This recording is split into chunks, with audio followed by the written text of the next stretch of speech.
రండి దేవుని యొక్క వాక్యం నుంచి బలలో ప్రవేశించం ప్రభు వల్ల ప్రవేశించే మునుపు కొన్ని మాటలు చూద్దాం. ప్రకటన గ్రంథము మొదటి అధ్యాయం. ప్రకటన గ్రంథం మొదటి అధ్యాయము మనం దేవుని యొక్క వాక్యాన్ని చూస్తున్నట్టయితే ప్రకటన గ్రంథం మొదటి అధ్యాయం 11వ వచనం. ప్రకటన గ్రంథము మొదటి అధ్యాయము 11వ వచనం అందరం కలిసి చదువుకుందాం. ప్రకటన గ్రంథం మొదటి అధ్యాయం 11వ వచనం. 10-11 కలిసి ఉండి అందరం కలిసి చదువుదాం. ప్రభు దినమందు ఆత్మావశ్యమై ఉండగా బోరధ్వని వంటి గొప్ప స్వరము నీవు చూచుచున్నది పుస్తకంలో రాసి ఎఫెస్సు, స్మరణ, పెర్గమ, తయుతైరా, సార్దీస్, ఫిలదెల్ఫియా, లవోదిక నేడు సంఘములకు పంపుమని చెప్పుట నా వెనక వింటుంది. కాబట్టి దేవుని యొక్క వాక్యాన్ని చూసినట్టయితే ఇక్కడ యోహోని మనం చూస్తూ వస్తున్నాం. మరి యోహోని యొక్క చరిత్రలో పద్మాస్ దీవిలో ఉన్నప్పుడు దేవుడు తనకు బయలుపరిచినటువంటి దర్శనం. ఈ దర్శనంలో ఏముందంటే బైబిల్ రాయబడుతున్న మాట ఏమనుంది? ఈ దర్శనంలో 7 సంఘాలు ఉన్నాయి. మొదటి సంఘము ఎఫెస్సు, రెండో సంఘము స్మరణ, మూడో సంఘము పెర్గమ, నాలుగో సంఘము తుయతెర, ఐదో సంఘము సార్దీస్, ఆరో సంఘము ఫిలదెల్ఫియా, ఏడో సంఘము లవోదికయ. సో 7 సంఘాల గురించి ప్రకటన గ్రంథంలో రాయమని ప్రభు తన కృప ద్వారా తన దర్శనపు వెలుగులో రాపిస్తున్నాడు. ఎందుకు ఇవన్నీ రాపిస్తున్నాడంటే ప్రభు త్వరగా రాబోతున్నాడు, ఇదిగో ఆకాశం మేఘారుడే వచ్చుచున్నానన్నాడు, దొంగ వలె వస్తున్నానన్నాడు, మీరు అనుకున్న గడియల్లో వస్తానన్నాడు. కానీ ప్రభు అనుకున్న గడియల్లో అతి త్వరలో రాబోతున్నాడు. కాబట్టి ఇప్పుడున్నటువంటి ప్రాంతాల్లో 7 ప్రాంతాల్లో 7 సంఘాల్లో ఎట్టి బలహీనతలు ఉండేయో ఎట్టి ధన్యతలు ఉండేయో వాటిని మీరు జ్ఞాపకం చేసుకుని వాటిని బట్టి మీ జీవితాలు సరి చేసుకుంటూ ముంగడికి వెళ్ళండి అని ప్రభు రాపిస్తూ వచ్చాడు. ఎందుకంటే నేను త్వరగా రాబోతున్నాను, ఆకాశం మేఘారుడే వస్తున్నాను, త్వరలో మధ్యాకాశం రాబోతున్నాను, వచ్చినప్పుడు వాని క్రియలు చొప్పున ప్రతి వానికి నేను జీతం ఇవ్వబోతున్నా, బహుమానం ఇవ్వబోతున్నా. కాబట్టి ప్రతి ఒక్కరూ కూడా రక్షణ మార్మోస్ బాప్తిసం పొందినటువంటి ప్రజలు దేవుని తీర్పులోకి రాకూడదని, దేవుని ఉగ్రతలోకి రాకూడదని, దేవుని యొక్క శాపాన్ని రక్షణ మార్మోస్ బాప్తిసం పొందిన పొందొచ్చు. సో పొందుకోకుండా ఉండటానికి ప్రభు మొదటే మన జీవితాలు సరి చేసుకోవడానికి ప్రకటన గ్రంథంలో 7 సంఘాల గురించి రాపిస్తూ వచ్చాడు. ఇప్పటికే గత 6 నెలల నుండి 6 సంఘాల గురించి మనం ధ్యానిస్తూ వచ్చాం. ఇది 7వ నెల. ఏ సంఘం ఇది? లవోదికయ సంఘం గురించి చూస్తున్నాం. నేను చెప్తున్నా ఏనండి, గత 6 సంఘాలు చరిత్ర అంతా కూడా ఎలాంటిదంటే జరిగిపోయిన వాటిని సూచిస్తూ ఉంటాయి. 6 సంఘాల చరిత్రలు ఎలా ఉన్నాయి? జరిగిపోయే వాటిని ఇంకా జరగవలసిన వాటిని 1-2 చూపిస్తూ ఉంటాయి ప్రతి సంఘంలో కూడా. కానీ లవోదికయ సంఘకాలం ఏంటంటే ఇది చివరి దినాలు. ఎలాంటిది? చివరి దినాలు, ఇవి అంత్య దినాలు, ముగింపు దినాలు అని అర్థం. దానియేలు గ్రంథం 9వ అధ్యాయంలో కానీ దానియేలు గ్రంథంలో రాయబడిన 70 వారములు సంపూర్తి అవుతుందని బైబిల్లో రాయబడుతూ వచ్చింది. ఏమని రాయబడుతుంది? 70 వారములు సంపూర్ణమవుతుందంట. చూడండి, ఆ మాట చూసినట్టయితే దానియేలు గ్రంథము 9వ అధ్యాయం. దానియేలు గ్రంథం 9వ అధ్యాయము మనం దేవుని యొక్క వాక్యాన్ని చూసినట్టయితే దానియేలు గ్రంథము 9వ అధ్యాయం, పేజీ నెంబర్ వచ్చేసి 740 పాత నిబంధన. దానియేలు గ్రంథం 9వ అధ్యాయం మనం చూసినట్టయితే 2వ వచనం. దానియేలు గ్రంథం 9వ అధ్యాయం 2వ వచనం. అతని ఏలుబడిలో మొదటి సంవత్సరమందు దానియేలును నేను యెహోవా తన ప్రవక్త యొక్క ఇర్మియాకు సెలవిచ్చి తెలియజేసినట్టు యెరూషలేము పాడుకొనవలసిన 70 సంవత్సరములు సంపూర్తి అవుచున్నవని గ్రంథములను గ్రహించి తిని. సో దానియేలు యొక్క జీవితంలో దానియేలు గ్రహిస్తున్నటువంటి అనుభవం ఏంటంటే 70 సంవత్సరములు ఏమైంది? 70 సంవత్సరాలు సంపూర్ణమవుతున్నటువంటి దినాలు వస్తున్నాయని, సంపూర్ణం అవుతున్నాయని దానియేలు ఏం చేస్తూ వచ్చాడు? గ్రహిస్తూ వచ్చాడు. ఏ రీతిలో? గ్రంథాలను చదవటం ద్వారా. ప్రకటన గ్రంథంలో ఉన్న 7వ సంఘమైన లవోదికయ సంఘకాలం కానీ 70 సంవత్సరాలు కానీ ఇవన్నీ కూడా ఒకే దాని సూచనగా ఉన్నాయి. కాబట్టి దేవుని యొక్క వాక్యం ఏమిటంటే ప్రభు రాకడ సమీపిస్తుంది.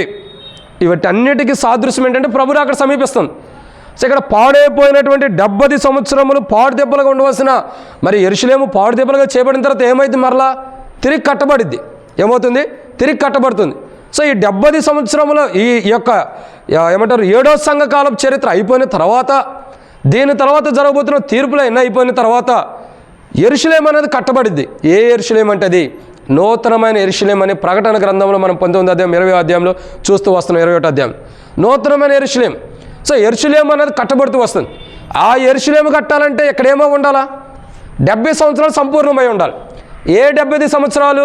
చాలామంది అంటారు, నేను ఇంతకుముందు కూడా చెప్తూ వచ్చా, ఇప్పుడు మనం ఎన్నో సంవత్సరాలు ఉన్నాం, ఏం 24? సృష్టి ఆరంభం 24లో ఉన్నామా? మరి ఏ 24లో ఉన్నాం? క్రీస్తు వచ్చిన తర్వాత 24లో ఉన్నామా? ఏ 24లో ఉన్నాం? 2024 అని మనం అంటాం. వాస్తవాన్ని బైబిల్ ప్రకారం అయితే మనం ఎలా ఉన్నాం తెలుసా? 2000 ప్లస్ అంతకుముందు ప్రభు రాకముందు ఎన్ని?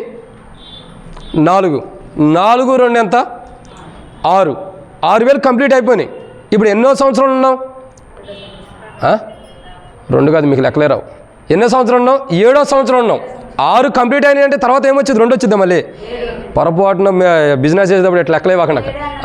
కాబట్టి 7వది. కాబట్టి 7వ సంఘకాలం.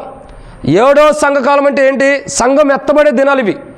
సంఘం మధ్యాకాశానికి వెళ్ళబోతున్న దినాలు, ప్రభు దగ్గరికి సంఘం వెళ్ళబోతున్న దినాలు. రక్షణ, మారుమనసు, బాప్తిసం పొందిన క్రైస్తవుడు తన క్రైస్తవ జీవితాన్ని బట్టి ఏదైతే భూమి మీద జీవిస్తూ వచ్చాడో, ఏదైతే దేవుని ద్వారా పిలువబడిన పిలుపుకు లోబడి జీవిస్తూ వచ్చాడో, ఆ క్రైస్తవ జీవితాన్ని బట్టి దేవుని దగ్గర బహుమానం పొందడానికి వెళ్ళబోతున్నటువంటి ఈ 70వ సంవత్సరం ఇది. ఈ 70వ సంవత్సరం కంప్లీట్ అయితే ఈ 70వ సంవత్సరంలోనే ప్రభు వస్తాడు, సంపూర్ణమవుతున్న దినాలు ఉంటాయి. కాబట్టి ప్రభు వస్తాడు, వచ్చినప్పుడు సంఘం ఎత్తబడుతుంది, బహుమానాలు ఉంటాయి, చాలా విషయాలు ఉంటాయి.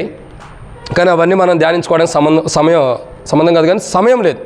సో దాంట్లో ఒక మాట చూస్తున్నాం. ప్రకటన గ్రంథం 3వ అధ్యాయం 14వ వచనంలో, ప్రకటన గ్రంథం 3:14లో మనం చూస్తున్న మాట ఏంటి?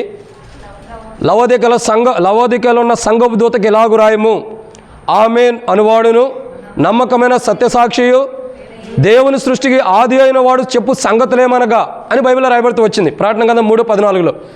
ఇప్పటికే ప్రకటన గ్రంథం 3:14లో 4 వర్తమానాలు మనం ధ్యానిస్తూ వచ్చాం. ఒకటి లవోదిక అంటే పేరు, దాని అర్థం, దాని జీవితం. 2 ఆమేన్, ప్రభు ఆమేన్ అని మన జీవితాలు ఎప్పుడు అన్నాడు, మనం ఆమేన్ అని ఎప్పుడు అనాలి. తర్వాత నమ్మకమైన వాడు, ఏ విషయాల్లో ప్రభు నమ్మకంగా మన పట్ల ఉన్నాడు, మనం ఏ విషయాల్లో నమ్మకంగా ఉండాలి. తర్వాత అనువాడు అంటే 2 అర్థాలు ఉన్నాయి. అనువాడు అంటే అర్థం ఏంటి? దేవుడు చెప్పినట్టు చేసేవాడు అని ఒక అర్థం. రెండవ అర్థం ఏంటంటే అనువాడు అంటే రెండో అర్థం ఏంటి? పిలువబడిన వాడని అర్థం. సో అనువాడు గురించి దేవుడు మన పక్షాన్ని ఏం చెప్పి ఏం చేశాడు అన్నది గత ఆదివారం మనం చూస్తూ వచ్చాం.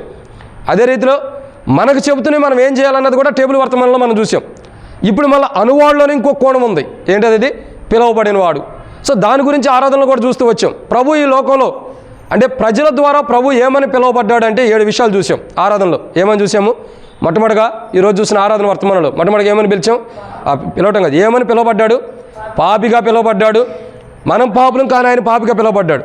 2 అన్యాయస్తుడిగా, మనం అన్యాయస్తులం కానీ ఆయన అన్యాయస్తుడిగా పిలువబడ్డాడు. 3 దయ్యములు పట్టినవాడు, మనకు దెయ్యాలు పడితే ఆయన దెయ్యం పట్టిన వాడిగా పిలువబడుతూ వచ్చాడు. 4 తిండిపోతులు మనమైతే ఆయన తిండిపోతుగా పిలువబడుతూ వచ్చాడు. 5 త్రాగుబోతు, మనం త్రాగుబోతులం అయితే ఆయన త్రాగుబోతుగా పిలువబడుతూ వచ్చాడు. 6 మరణానికి పాత్రుడు, మనం మరణానికి పాత్రులం అయితే ఆయన మరణానికి పాత్రుడిగా పిలువబడుతూ వచ్చాడు. 7 నేరస్తుడిగా, మనం నేరస్తులమైతే ఆయన నేరస్తుడిగా పిలువబడుతూ వచ్చాడు. ఇది ఆరాధన మన కొరకే ప్రభువు చేసినటువంటి ప్రభువుని పిలుస్తున్నటువంటి అనుభవం. మనల్ని పిలవాల్సిన వారు మనకు బదులుగా ప్రభువుని పిలుస్తున్నాడు. ప్రభు ఏం చేశాడంటే తాను మనకు రావాల్సిన పిలుపుని ఆయన పొంది మనకు తన పరిశుద్ధతను అనుగ్రహించి తనకు రక్షణ ఇచ్చాడు. దాని విషయం లవోదికల సంఘానికి ఎలా అనుగ్రహించాడో మనకు కూడా అనుగ్రహించిన అనుభవాన్ని ఆరాధన చూస్తూ వచ్చాం. ఇప్పుడు ప్రభు బల్ల వర్తమానంలో మనం చూసేటటువంటి మాట ఏంటంటే దేవుని యొక్క వాక్యం రాయబడుతూ వచ్చింది. ఇప్పటికే 12:40 అవుతున్న సమయం, త్వరగా ముగిద్దాం. దేవుని యొక్క వాక్యాన్ని జాగ్రత్తగా చూసినట్లయితే ప్రభువుని పిలిచిన అనుభవాన్ని మనం చూస్తున్నాం. అయితే బలవర్తమానంలో ఆరాధనలో ప్రభువుని పిలిచిన పిలుపుని చూస్తున్నాం. ఆ బలవర్తమానంలో ఏంటంటే దేవుని యొక్క వాక్యాన్ని చూసినట్లయితే ప్రభువు మనల్ని దేని కొరకు పిలుస్తున్నాడు అర్థమైందండి. ఆరాధనలోనేమో ప్రభువారిని పిలిచిన అనుభవాన్ని చూస్తున్నాం. ప్రభు బలవర్తమానంలో ఏంటి? ఫ్యాన్ వేయాలమ్మా, కొద్దిగా ఫ్యాన్ వేయండి. కాబట్టి దేవుని యొక్క వాక్యం చూస్తున్నాడు. ప్రభు దేని కొరకు మనం పిలుస్తున్నాడంటే బైబిల్లో కొన్ని మాటలు ఉన్నాయి. ప్రభు మనల్ని దేని కొరకు పిలుస్తున్నాడు రండి. దాంట్లో మొదటి మాటను ధ్యానించే మునుపు చిన్న ప్రార్థన చేసుకుందాం. ప్రభు నడిపింపు కొరకై. ప్రేమ కలిగిన తండ్రి, పరిశుద్ధుడైన దేవా వందనాలు, మీరు ఇచ్చిన కృపకై వందనాలు. ఈ సమయంలో వాక్యాన్ని ధ్యానించబోతున్న సాయం చేయండి. నిలబడేవాడిని నేను నిలబెట్టేది మీరు, మాట్లాడేవాడిని నేను మాట్లాడించేది మీరు, నాలో ఆత్మనప్పటికీ ఆత్మను అభిషేకించేది మీరు. ప్రజలు మీ వారి వాక్యం మీది, నేనైతే నిష్ప్రయోజకమైన వాడిని ప్రభా, ఎన్నిక లేని వాడిని నేను ఒప్పుకొంచున్నా. కాబట్టి ప్రభా నా జీవితాలు మీకు సమర్పణ చేస్తున్న తండ్రి, మీ చిత్తం ఎట్లుందో అట్లా నెరవేర్చండి. దాసుడు యజమానుడి వైపు చూస్తున్నట్టు, దాసుడు యజమానురాల వైపు చూస్తున్నట్టు మా కళ్ళు మీ వైపు చూస్తున్న సహాయం అనుగ్రహించండి. తెరవబడిన ఆకాశం మాకు అనుగ్రహించి ఆకాశం విప్పబడదంత విస్తారమైన పరిశుద్ధాత్మను అభిషేకించండి. మాకు కాదు యెహోవా, మాకు కాదు నీ కృపాసత్యం, నీ కృపాసత్యమును బట్టి నీ నామను మేము తెచ్చుకోండి. వచ్చి నీ ప్రజలను బట్టి వందనాలు. రావాల్సిన తరబడి తీసుకురండి. మధ్య మార్గం సకాలం నడిపించండి. ఈ ప్రభు వాళ్ళ వర్తమానం ద్వారా మా జీవితాల్లో మేము ఎందుకు పిలువబడ్డామో అది గమనించుకుని యోగ్యమైన రీతిలో బలలో పాల్గొంటాను సహాయం చేయమని, నాతో మాతో మీరు మాట్లాడమని, మీ దగ్గర హస్తములకు అప్పజెబుతూ ముందున్న సమయంతో దీవించమని, ఎవరం కూడా ఖాళీ వెళ్ళిపోకుండా సరి చేసుకుని పాల్గొంటాను సహాయం చేయమని, మాలో ఉన్న బలహీనతలు సరి చేసుకోవడం సహాయం చేయమని ప్రభువైన యేసుక్రీస్తు నామమున పేరిట శ్వాసంతో ప్రార్థిస్తున్నాం తండ్రి, ఆమేన్. కాబట్టి దేవుని యొక్క వాక్యాన్ని జాగ్రత్తగా గమనించినట్టయితే ఇక్కడ ఒక మాట రాయబడుతూ వచ్చింది. ఏమని రాయబడుతుందంటే, యేసుక్రీస్తు ప్రభువారు మనల్ని పిలుస్తున్న అనుభవాన్ని మనం చూస్తున్నాం. ఎవరు? ప్రభువైన యేసుక్రీస్తు ప్రభువారు. సో ఆయన్ని ప్రజలు ఏమని పిలిచారో మనం చూసాం. మనకు రావాల్సిన పిలుపుని ఆయన పొందాడు. కాబట్టి ప్రభు వాళ్ళ వర్తమానం ఏంటంటే, ప్రభు మనల్ని పిలుస్తున్నాడు. ఎందుకు? అనువాడు అంటే ఎవరు? పిలువబడినవాడు. ఆయన ఏ రీతిలో పిలువబడ్డాడో దానికి భిన్నంగా ప్రభు మనల్ని పిలుస్తున్నాడు. అంటే మనల్ని కూడా అనువాడు యొక్క అనుభవంలోకి దేవుడు తీసుకొస్తున్నాడు. సో ఆయన ఏ విషయాల్లో మనల్ని పిలుస్తున్నాడంటే, ఎట్లు ఉండడానికి పిలుస్తున్నాడంటే కొన్ని విషయాలు ఉన్నాయి. దాంట్లో మొదటి మాటను చూసినట్టయితే రండి, అపోస్తలుడైన పౌలు కొరింథీయులకు రాసిన మొదటి పత్రిక 10వ అధ్యాయం 4వ వచనం. అపోస్తలుడైన పౌలు కొరింథీయులకు రాసిన మొదటి పత్రిక 10వ అధ్యాయం 4వ వచనం. అందరూ ఆత్మ సంబంధమైన ఒకే పానీయమును పానము చేసిరి, ఏలైనగా ఆ బండ క్రీస్తే. కాబట్టి దేవుని యొక్క వాక్యాన్ని చూసినట్టయితే మొట్టమొదటిగా ఇక్కడ బైబిల్లో రాయబడినటువంటి మొదటి మాటను మనం జాగ్రత్తగా చూసినట్టయితే ఒక మాట రాయబడుతూ వచ్చింది. ఏమనంటే, ప్రభు మనం దేని కొరకు పిలుస్తున్నాడు అని అంటే, క్రీస్తు అనే బండ పైన మనం నివసించడానికి పిలుస్తున్నాడు. దేని కొరకు పిలుస్తున్నాడు? క్రీస్తు అనే బండ పైన మనం నివసించడానికి. ఈరోజు మనల్ని అందరినీ కూడా దేవుడు ఎందుకు పిలుస్తున్నాడు తెలుసా తన దగ్గరికి? అందుకే మత్తయి సువార్త 11వ అధ్యాయం 28వ వచనం అంటాడు, ప్రయాసపడి భారం వస్తున్న సమస్యలలో నా యొద్దకు రండి. ప్రభు ఎందుకు మనల్ని పిలుస్తున్నాడు తెలుసా? ప్రభు పిలవటానికి గల కారణం ఏంటి తెలుసా?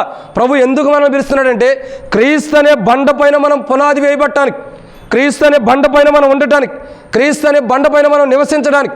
మనం క్రీస్తు అనే బండ పైన లేకపోతే ఒక వ్యక్తి వచ్చి లూకాసు వార్తలో మనం చూసినట్లయితే లూకాసు వార్త 6వ అధ్యాయంలో రాయబడుతూ వచ్చింది. 48, 49, 47 వచనాలు ఏమనుందంటే, అక్కడ ఒక మాట రాయబడుతూ వచ్చింది అనేక కోణాల్లో. ఇంకా బైబిల్లో కూడా అనేక ప్రాంతాలు రాయబడుతూ వచ్చింది. ఏమని?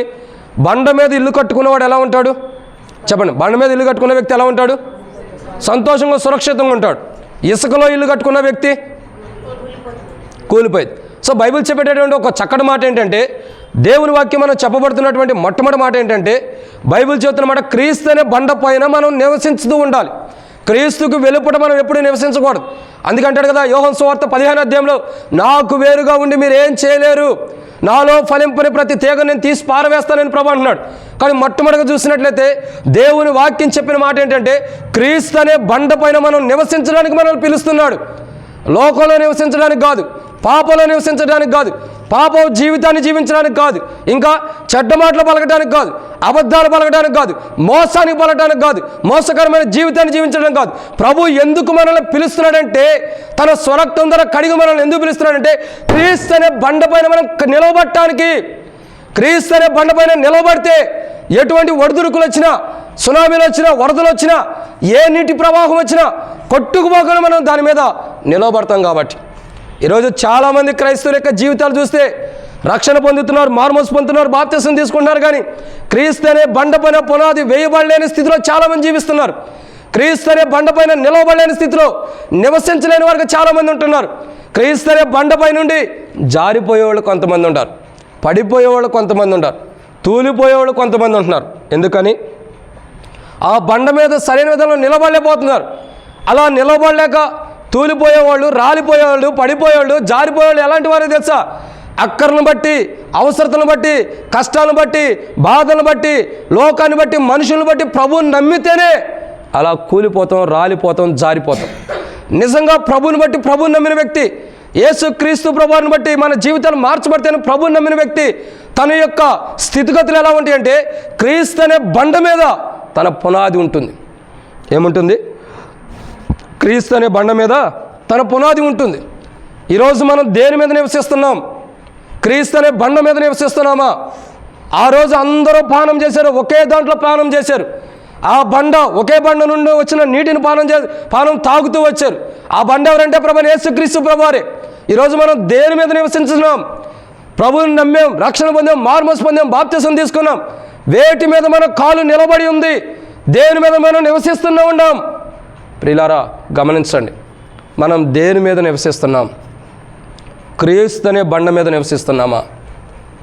క్రీస్తు అనే బండ మీద నివసిస్తున్నామా? లేదా ఇసుక మీద ఇల్లు కట్టి దాని మీద నివసిస్తున్నామా? లోకం మీద నివసిస్తున్నామా? పాపంలో నివసిస్తున్నామా? దేంట్లో మనం నివసిస్తున్నామో అది మనం పరీక్షించుకోవాలి. ప్రభు మనల్ని పిలుస్తుంది దేనికి తెలుసా? కాలు జారిపోవటానికో, పడిపోవటానికో, తొట్టిల్లిపోవటానికి ప్రభు మన పిలవట్లా. క్రీస్తు అనే బండ మీద మనం నిలవబట్టడానికి ప్రభు పిలుస్తున్నాడు. ఎందుకు ఆ బండ మీద నిలబట్టని పిలుస్తున్నాడు?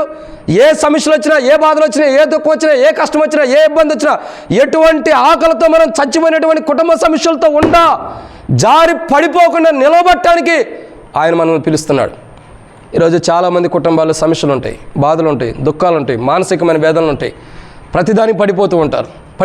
అయ్యో ఇది నాకు ఎందుకు వచ్చింది, దీనివల్ల ఎందుకు జరుగుతుంది, ఇదేనా నాకు వచ్చే క్రైస్తవ జీవితం, ఇదేనా, ఇలా ఉంటే నాకు ఎందుకు ఇలా కష్టాలు బాధలు వస్తున్నాయని చెప్పి చాలామంది క్రైస్తవులు అనుకునే వాళ్ళు ఉంటారు. కానీ బైబిల్ అంటుంది కదా, క్రీస్తు అనే బండ మీద ఉన్న క్రైస్తవుడు ఏ కష్టం వచ్చినా ఎదుర్కోవడానికి ధైర్యంగా ఉంటాడు. ఎందుకంటే ఆయన బండ మీద నివసిస్తున్నాడు కాబట్టి. మొట్టమొదటిగా క్రీస్తు అనే బండ మీద మనం నివసించాలి. దాని కొరకు ప్రభు మనల్ని పిలుస్తున్నాడు. బల్లలో పాల్గొనక మునుపు, ప్రభు బల్లలో చేయి వేయక మునుపు, ప్రభు యొక్క దేహాన్ని మనం తాకి మనం భుజించి పానం చేయక మునుపు మనల్ని మనం పరీక్షించుకోవాల్సింది ఏంటో తెలుసా? మనం ఏ బండ మీద ఉండాం? ఏ బండ మీద మనం నివసిస్తున్నాం? ఏ బండ మీద కాలు పెట్టి ఉన్నాం? సాతానుడు కూడా ఉన్నాడు. ఎత్తైన ఆకాశానికి ప్రభువుని తీసుకెళ్ళామంటాడు, ఇదిగో నువ్వు నాకు లొంగు, నువ్వు నాకు లోబడు, నా కాళ్ళు మొక్కు, ఈ లోకం మొత్తాన్ని నీకు ఇస్తానంటాడు. నాకు మొక్కు, నేను చెప్పింది చేయి, ఈ లోకం మొత్తాన్ని నీకు ఇస్తానన్నాడు. సాతానుడు బండ మీద ఉండేవారు ఎలా ఉంటుందో తెలుసా? ఆకాశానికి ఎత్తినట్టు ఉంటారు, ఏదో రోజు పడాల్సిందే. కానీ క్రీస్తు అనే బండ మీద ఉండేవాళ్ళు ఎప్పటికీ పడిపోరు. ఈరోజు మనం ఏ బండ మీద ఉండాం? మన పితరులు పానం చేస్తున్న క్రీస్తు అనే బండ మీద ఉండామా? ఆ బండ మీద నివసిస్తున్నామా? మన పితరులు వేయబడని పునాది మీద ఉండి మనము సాతాను అనే బండ మీద నివసిస్తున్నామా? ఏ బండ మీద? సాతాను బండ మీద ఉండాం, క్రీస్తు బండ మీద ఉండాం లేదనడానికి రెండు ఆప్షన్లు చేసుకోవచ్చు. మన జీవితం ప్రభువుకు మాదిరికరంగా ఉంటే క్రీస్తు అనే బండ మీద ఉండట్టు. లేదు మనలో స్వార్థము, అసూయ, కోపాలు, ద్వేషాలు, అహంకారాలు, ఎదుటి వ్యక్తి మీద ద్వేషం, అసూయ కలిగి ఉన్నామంటే సాతాను అనే బండ మీద మనం పునాది వేసుకున్నట్లే. సో ఏ బండ మీద మనం ఉండామో మనలో పాల్గొనక పరీక్షించుకోవాలి. ఎందుకంటే క్రీస్తు అనే బండ మీద మనం ఉండటానికి పిలువబడ్డాం. ఇది మొదటిది. రెండో మాటను చూద్దామండి. మత్తయి సువార్త 5వ అధ్యాయం 44వ వచనం.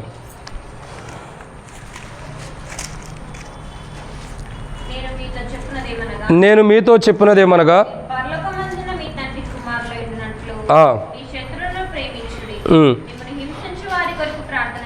చాలక్క. కాబట్టి ఎందుకు మనం పిలువబడ్డాం అంటే ప్రేమ పంచడానికి పిలువబడ్డాం. దేని కొరకు పిలువబడ్డాం? ప్రేమని పంచడానికి. ఈరోజు మనం దేని కొరకు పిలువబడతాం తెలుసా? ప్రభు మన కొరకు ఏమని పిలువబడ్డాడు?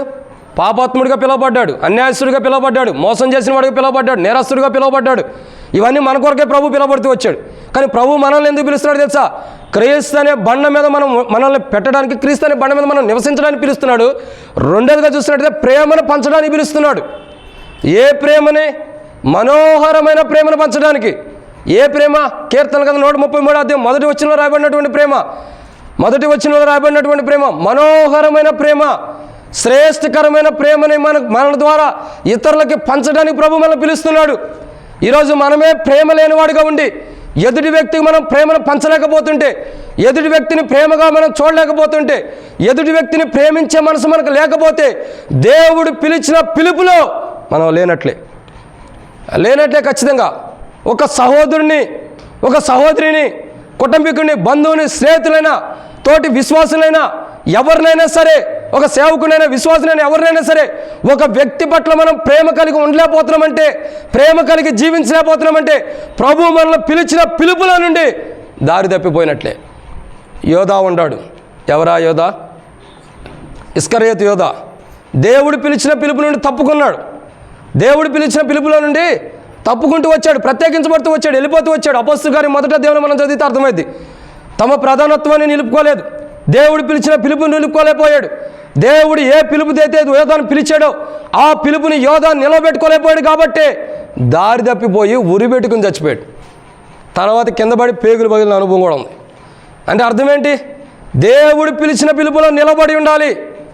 దేవుడు పిలిచిన పిలుపులో మనం నిలబడి ఉంటేనే మన జీవితం బాగుంటుంది. ఒక బైబిల్ ఒక మాట రాయబడుతూ వచ్చింది, నాగట మీద చేపెట్టి మరలా వెనక్కి తిరిగిన వాడు, చెప్పండి, నాగట మీద చేపెట్టి వెనక్కి తిరిగిన వాడు ఏంటక్క? వాక్యం తెలుసా తెలీదా? తెలియపోతే నేను చెబుతా, తెలిస్తే మీరు చెబితే నేను ఉంటా. తెలుసా తెలీదా? నాగట మీద చేపెట్టి వెనక్కి తిరిగిన వాడు పరలోకానికి పాత్రులుగా లేడక, ఉంటానికి కూడా అర్హుడు కాదంట.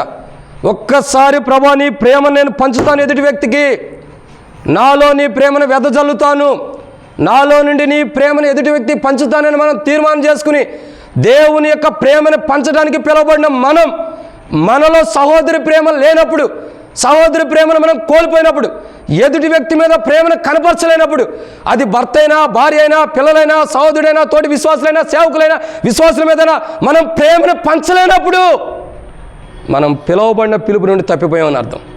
కానీ దేవుడు పిలుస్తుంది దేనికి తెలుసా? ప్రభు పిలుస్తుంది ఎందుకు తెలుసా? ప్రేమను పంచడానికి పిలుస్తున్నాడు. ఏ ప్రేమ అయితే మనం పొందుకున్నామో, క్రీస్తు ద్వారా ఏ ప్రేమనైతే మనం అనుభవిస్తున్నామో, యేసు క్రీస్తు ప్రభు ద్వారా ఏ ప్రేమనైతే మనం పొందుకున్నామో, ఆ ప్రేమని పంచడానికి మనల్ని పిలిచాడు ప్రభు. ఎందుకు పిలిచాడు? క్రీస్తు ప్రేమను మనం ఏదైతే అనుభవిస్తున్నామో ఆ క్రీస్తు ప్రేమని పంచడానికి పిలిచాడు. ఈరోజు ఎంతవరకు మనలో నుండి క్రీస్తు ప్రేమ బయటికి వెళ్తుంది? ఒక తోటి సహోదరుడితో మనం ఎంతవరకు ప్రేమగా మాట్లాడగలుగుతున్నాం? నటనతో కూడిన ప్రేమలొద్దు.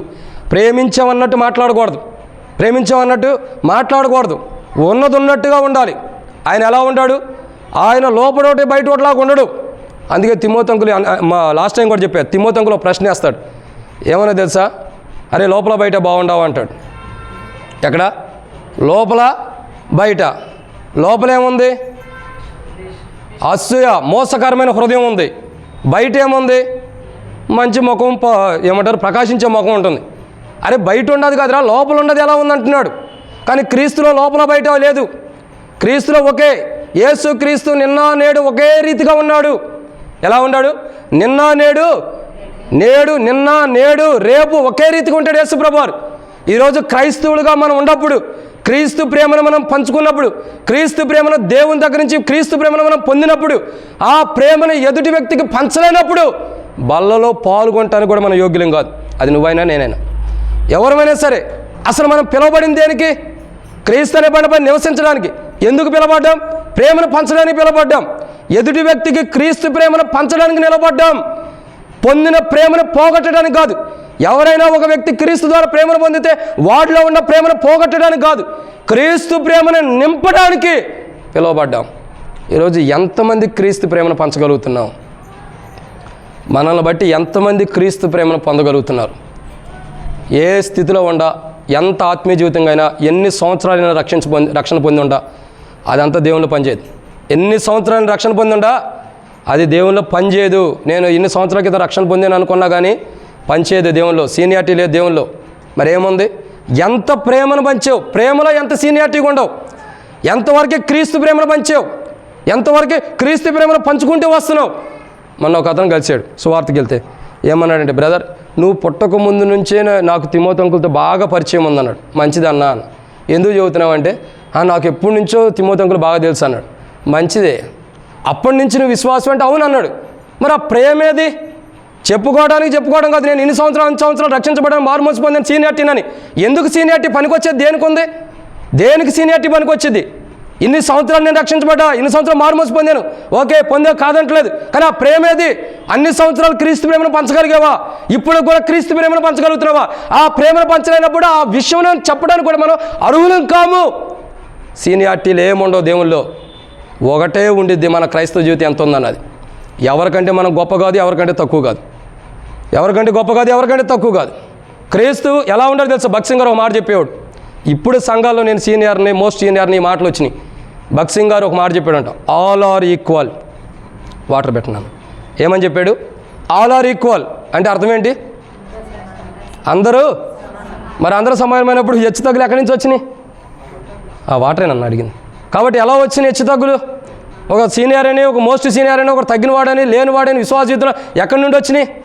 మనం పెట్టుకుంటూ వచ్చాం. కానీ భక్సింగ్ గారి యొక్క సావాసం ఎలా ఉంది తెలుసా? సీనియారిటీ లేవు, అవన్నీ ఎత్తుకెళ్ళి కాళ్ళతో నొక్కేశారు. ఎలా ఉంది? అవన్నీ కూడా ఏముండవు. ఆల్ ఆర్ ఈక్వల్, అందరూ సమానులే. క్రీస్తు అనే ప్రేమను పంచే విషయంలో గొప్పవాడిగా ఉండాలి. క్రీస్తు ప్రేమను ఎదుటి వ్యక్తికి పంచే విషయంలో గొప్పవాడిగా ఉండాలి. క్రీస్తు ప్రేమను ఎదుటి వ్యక్తికి తెలియపరిచే విషయంలో గొప్పవాడిగా ఉండాలి. ఆ క్రీస్తు ప్రేమ కలిగి ఉండటానికే, ఆ క్రీస్తు ప్రేమను ఎదుటి వ్యక్తికి పంచడానికి, ఆ క్రీస్తు ప్రేమ కలిగి ఎదుటి వ్యక్తికి పంచడానికే దేవుడు మనల్ని పిలిచాడు. ఈరోజు ఎంతవరకు మనం ఎదుటి వ్యక్తికి క్రీస్తు ప్రేమను పంచగలుగుతున్నాం? నిజంగా క్రీస్తు ప్రేమ మనలో ఉందా? క్రీస్తు ప్రేమ అంటే ఎలాంటిది? ఒకడు కొట్టినా కానీ మౌనంగా తలంచుకుంటాడు. యేసు ప్రభు వారిని కొట్టారు కొంతమంది, కొట్టలేదా? కొట్టారు, ముఖం మీద కొట్టారు, మరి ఇంకా అసభ్యకరంగా మాట్లాడుతూ వచ్చారు, దేహాన్ని కొట్టారు. ప్రభు ఎక్కడన్నా కానీ తిరిగి మాట్లాడాడా? లేదు. ఏం చేస్తూ వచ్చాడు? మౌనం వహించాడు. అదే ప్రేమ అంటే, అదే ప్రేమ అంటే. ఎదుటి వ్యక్తికి మనం కనపరిచేది ఆ ప్రేమే కనపడుతుంది. ఈరోజు ఆ ప్రేమను కనపరచలేనప్పుడు, ఆ ప్రేమను ఎదుటి వ్యక్తికి పంచలేనప్పుడు మనం రక్షణ పొందినా, మారుమనసు పొందినా, బాప్తిసం తీసుకున్నా, క్రైస్తవుడిగా విశ్వాసులు కూడా ప్రయోజనం లేదు. క్రీస్తు ప్రేమను పంచితేనే మనం బలలో పాల్గొనాలి. మనం పిలువబడింది దేనికి? క్రీస్తు అనే బండపై నివసించడానికి. 2, పిలువబడింది దేనికి? క్రీస్తు ప్రేమ కలిగి ఎదుటి వ్యక్తికి ఆ క్రీస్తు ప్రేమను పంచడానికి. 3, మనం దేని కొరకు ప్రభు మనల్ని పిలుస్తున్నాడు? మనం దేని కొరకు ప్రభు పిలుస్తున్నాడు అంటే 3వ మాట రండి. అపోస్తుల కార్యములు 9వ అధ్యాయం. అపోస్తుల కార్యములు 9వ అధ్యాయం. అపోస్తుల కార్యములు 9వ అధ్యాయం 6వ వచనం. లేచి పట్టణంలోనికి వెళ్ళుము, అక్కడ నువ్వు ఏమి చేయవలనో నీకు తెలుపబడినని చెప్పాను. 16వ వచనం. అతడు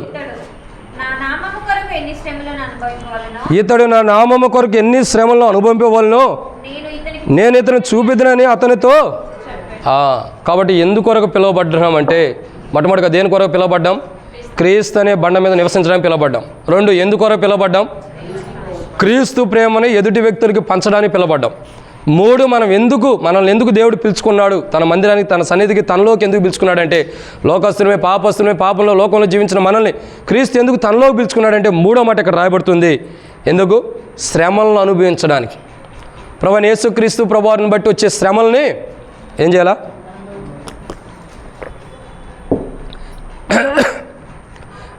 శ్రమలను అనుభవించడానికి పిలిచాడు దేవుడు. మనల్ని ఎందుకు పిలుచుకుంటున్నాడు తెలుసా? తన నిమిత్తమైన శ్రమలను అనుభవించాలి.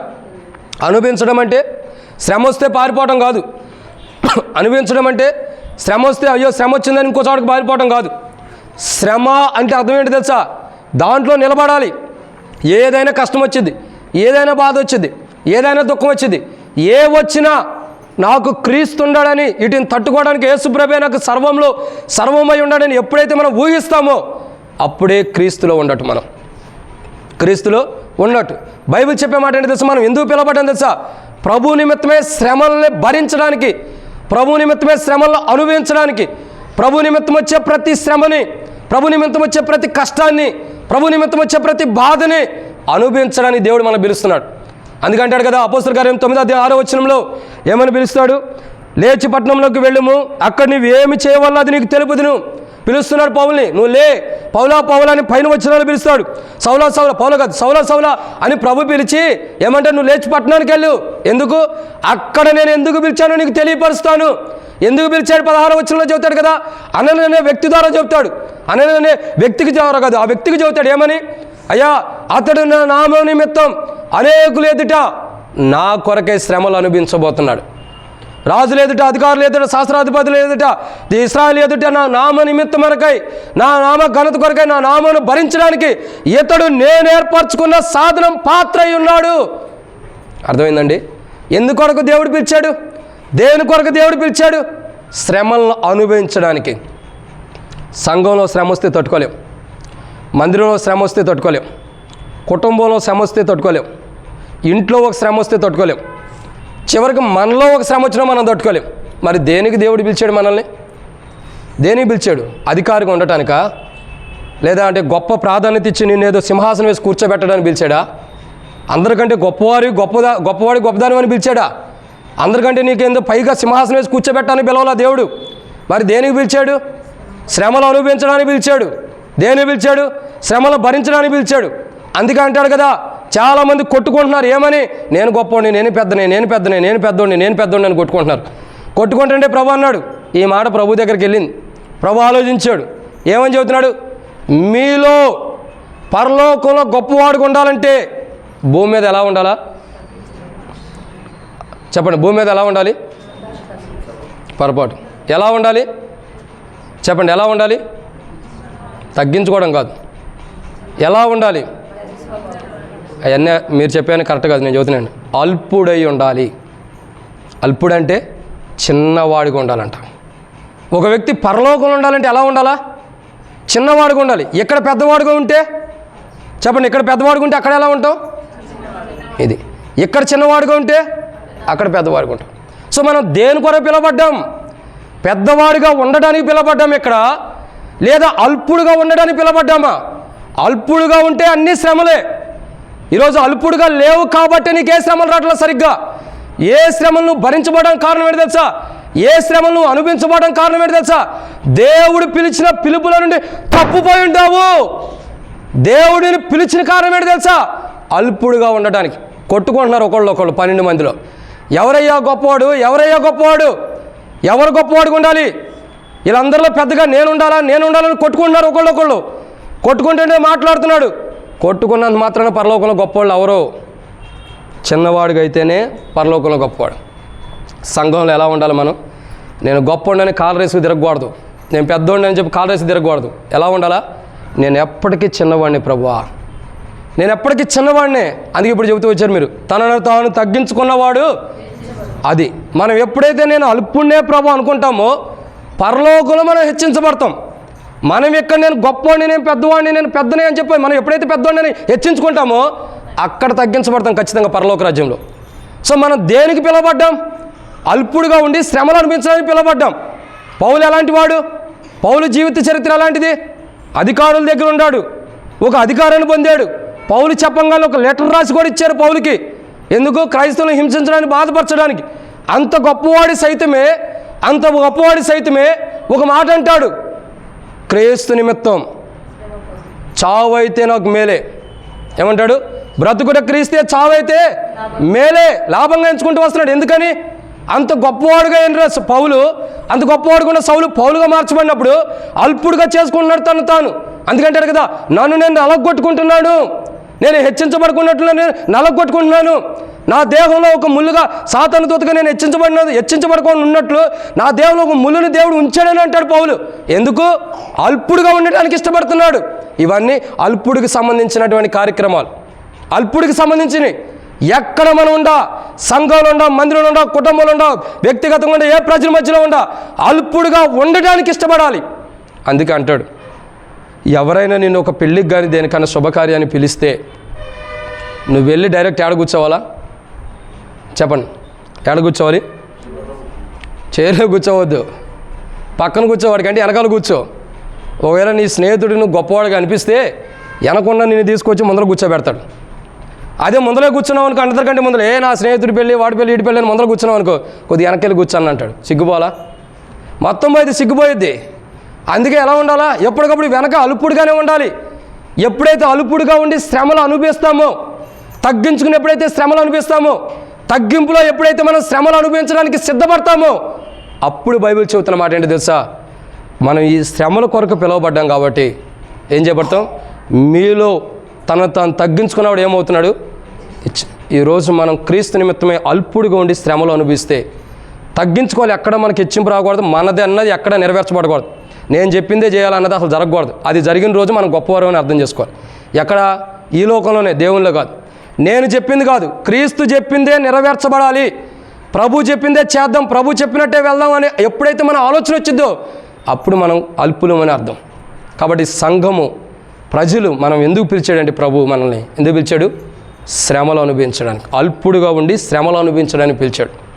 అంతేగాని సంతోషంగా ఉండి ఒక సింహాసనం వేసుకుని, ఒక కుర్చీ వేసుకుని మనం హ్యాపీగా కూర్చుని ఆనందించడానికి ప్రభు పిలవల. ఇదేం పరలోక సింహాసనం కాదు ఇది. అందుకే ఇక్కడ కుర్చీ ఎత్తానన్న ఫస్ట్లో నేను వచ్చినప్పుడు తీసేయమన్నా. ఇది పరలోక సింహాసనం అయితే కూర్చోవచ్చు, కానీ అప్పుడు ఎందుకు మనకి. కాబట్టి ఎలా ఉంటుంది తెలుసా, బైబిల్లో చెప్పినట్లు అల్పుడుగా ఉండి శ్రమలు అనుభవించాలి. అప్పుడు పరలోక రాజ్యంలో బహుమానం. మనల్ని పిలిచిందే మనం అల్పుడుగా ఉండటానికి, హెచ్చించబడటానికి కాదు. మనల్ని పిలిచిందే శ్రమలు అనుభవించడానికి. ఎందుకు? అల్పుడుగా ఉండి శ్రమలు అనిపించండి. ఆ శ్రమలు మనం అల్పుడుగా ఉండి అనుభవించలేనప్పుడు, ఆ శ్రమను మనం భరించలేనప్పుడు మనల్ని పిలిచిన పిలుపు కూడా వ్యర్థమైపోతుంది. యోధ ఎలాగైతే తన పిలుపులోని తప్పిపోయాడో అలా మనం తప్పిపోతున్నట్లే. ఇదన్నమాట 3. 4వ విషయాన్ని చూద్దామండి, సమయం అయిపోతుంది, ఇక త్వరగా వెళ్ళిపోదాం. 1 తిమోతేయులకు రాసిన పత్రిక 4వ అధ్యాయం 12వ వచనం. 1 తిమోతి 4:12. అపోస్తలుడైన పౌలు తిమోతేయులకు రాసిన మొదటి పత్రిక 4వ అధ్యాయం 12వ వచనం. అపోస్తలుడైన పౌలు తిమోతేయులకు రాసిన మొదటి పత్రిక 4వ అధ్యాయం 12వ వచనం.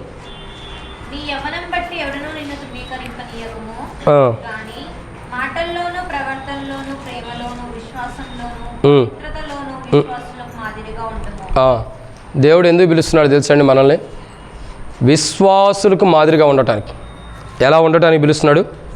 విశ్వాసులకి విశ్వాస విషయంలో మాదిరిగా ఉండటానికి ప్రభు మనల్ని పిలుస్తున్నాడు. దేని కొరకు పిలుస్తున్నాడు? మొట్టమొదటిగా దేని కొరకు పిలిచాడు ప్రభు? క్రీస్తు అనే బండపైన నివసించడానికి. లవోదిక సంఘాన్ని కూడా క్రీస్తు అనే బండపైన నివసించడానికి పిలిచాడు. కానీ దాని స్థితిగతులు కాపాడుకోలేకపోతుంది. 2, క్రీస్తు ప్రేమను పంచడానికి లవోదిక సంఘానికి పిలిచాడు. లవోదికలో ఉన్న ప్రాంతంలో ఉన్న ప్రజల విశ్వాసుల్ని క్రీస్తు ప్రేమను పంచడానికి పిలిచాడు. కానీ వాళ్ళు క్రీస్తు ప్రేమను పోగొట్టుకున్నారు. 3, దేవుని యొక్క శ్రమలు అనుభవించడానికి, అల్పుడుగా ఉండి దేవుని శ్రమలు అనుభవించడానికి పిలిచాడు. కానీ లవోదిక సంఘం ఎలాంటిది తెలుసా? ఇంకా ముంగడికి వెళ్తే మీరు చదవండి, ఇంటికి వెళ్ళిన తర్వాత మా ప్రకటన కింద 3వ అధ్యాయం చదివితే 14 వచ్చిన తర్వాత మీకు అర్థమైంది దాని స్థితిగతులు ఏందన్న. ఏమవుతుంది? తనను తాను హెచ్చించుకుంటున్న అనుభవం వస్తుంది. నేను గొప్పవాడిని, నేను గొప్పదాన్ని, నాకు ధనం ఉంది, ఆస్తి ఉందని హెచ్చించుకుంటుంది. అది కరెక్ట్ అయింది కాదని దేవుడు మాట్లాడుతున్నాడు. ఇది 3, శ్రమలు అనుభవించడానికి పిలిచాడు. 4వదిగా లవోదిక సంఘాన్ని కానీ అదే మనల్ని కానీ దేవుడు ఎందుకు పిలుస్తున్నాడంటే